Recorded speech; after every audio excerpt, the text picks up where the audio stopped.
বিসমিল্লাহির রহমানির রহিম।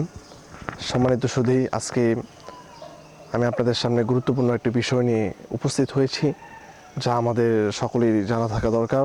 জনৈক এক ব্যক্তি রাসূল সাল্লাল্লাহু আলাইহি সাল্লামকে জিজ্ঞাসা করলেন, ইয়া রাসূলুল্লাহ, একটা মানুষের পোশাক সুন্দর এবং তার জুতা সুন্দর, এটা কি অহংকার? রাসূল সাল্লাল্লাহু আলাইহি সাল্লাম বলছেন, না, এটা অহংকার নয়। তারপর রাসূল সাল্লাল্লাহু আলাইহি সাল্লাম বলছেন, ইন্নাল্লাহা জামিলুন ইউহিব্বুল জামাল, নিশ্চয়ই তিনি সুন্দর এবং তিনি সুন্দরকে পছন্দ করেন। অতএব কেউ যদি সুন্দর পোশাক পরিধান করে, সুন্দর কাপড় পরিধান করে, তাহলে এটা অহংকার নয়।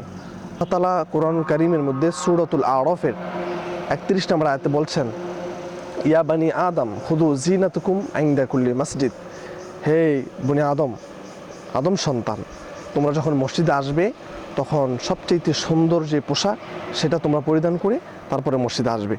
তাহলে আল্লাহ তাআলার এই আয়াত থেকে, কোরআনের আয়াত থেকে এবং হাদিস থেকে আমরা বুঝতে পারলাম যে সুন্দর পোশাক পরিধান করা, কাপড় পরিধান করা, এটা আল্লাহ তাআলা পছন্দ করেন। আল্লাহ তাআলা পবিত্রতাকে পছন্দ করেন। যারা পবিত্রতা অর্জন করবে আল্লাহ তাআলা তাদেরকে ভালোবাসেন। আল্লাহ রাসূল সাল্লাল্লাহু আলাইহি ওয়াসাল্লাম বলছেন, প্রকৃতপক্ষে অহংকারী হলো তারা যারা সত্য এবং ন্যায়কে অস্বীকার করে এবং মানুষকে তুচ্ছ তাচ্ছিল্য করে। আমাদের সমাজে এমন অনেক মানুষ রয়েছে, দেখবেন তারা যখন তর্ক করে নিজেকে বড় করতে চায়, সত্যকে তারা ঢেকে দেয়। এটা হলো অহংকারের মূল কারণ।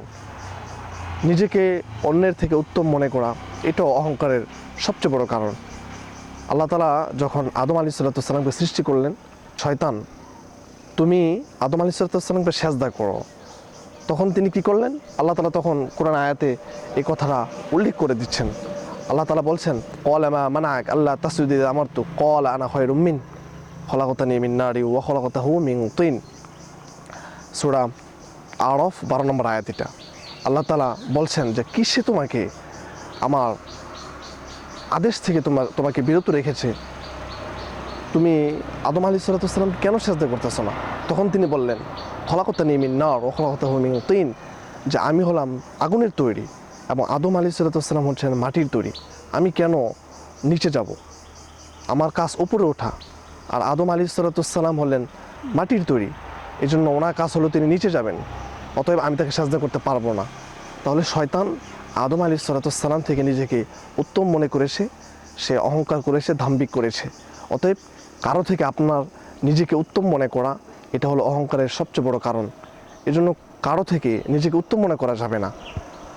আর আল্লাহ রাসূল সাল্লাল্লাহু আলাইহি সাল্লাম বলেছেন, যারা অহংকার করবে, যাদের ভিতরে অনুপরিমাণ অহংকার থাকবে, ওই ব্যক্তি কখনো জান্নাতে প্রবেশ করবে না। সহিহ মুসলিমের 91 নম্বর হাদিস, আল্লাহ নবীজি বলেছেন, যে ব্যক্তি অহংকার করবে, যার ভিতরে সরিষা দানা পরিমাণ ঈমান রয়েছে, সে জাহান্নামে প্রবেশ করবে না। যার ভিতরে সরিষা দানা পরিমাণ অহংকার রয়েছে, ওই ব্যক্তি জান্নাতে প্রবেশ করবে না। অতএব আমরা এই হাদিস থেকে বুঝতে পারলাম যে নিজেকে অহংকার মুক্ত করতে হবে, অহংকার মুক্ত জীবন করতে হবে, তাহলে আমাদের জীবনটা সুন্দর হবে। আল্লাহ তাআলা কোরআন কারীমের সূরা লোকমানের 18 নম্বর আয়াতে বলছেন, ওয়ালা তুসাইর খাদ্দাকা লিন-নাস ওয়ালা তামশি ফিল আরদি মারহা, হে নবী, আপনি মানুষের কাছ থেকে মুখ ফিরিয়ে নেবেন না এবং তাদের সাথে আপনি সুন্দর আচরণ করুন। তাদের কাছ থেকে আপনি মুখ ফিরিয়ে নেবেন না এবং আপনি জমিনের মধ্যে অহংকার করে, দাম্ভিকতা করে আপনি চলাফেরা করবেন না। কারণ আল্লাহ তাআলা ইন্নাল্লাহা লা ইউহিব্বু কুল্লা মুখতালিন ফাখুর, যারা অহংকার করবে, দাম্ভিকতা করবে, আল্লাহ তাদেরকে পছন্দ করেন না, আল্লাহ তাদেরকে ভালোবাসেন না।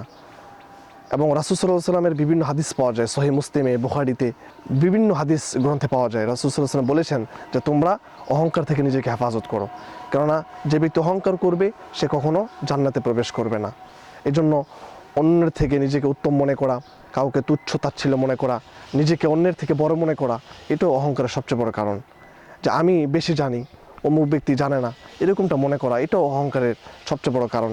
আসুন আমরা অহংকার মুক্ত জীবন গড়ি এবং জান্নাতকে অর্জন করি, ঈমানকে অর্জন করি এবং অহংকারকে বর্জন করি।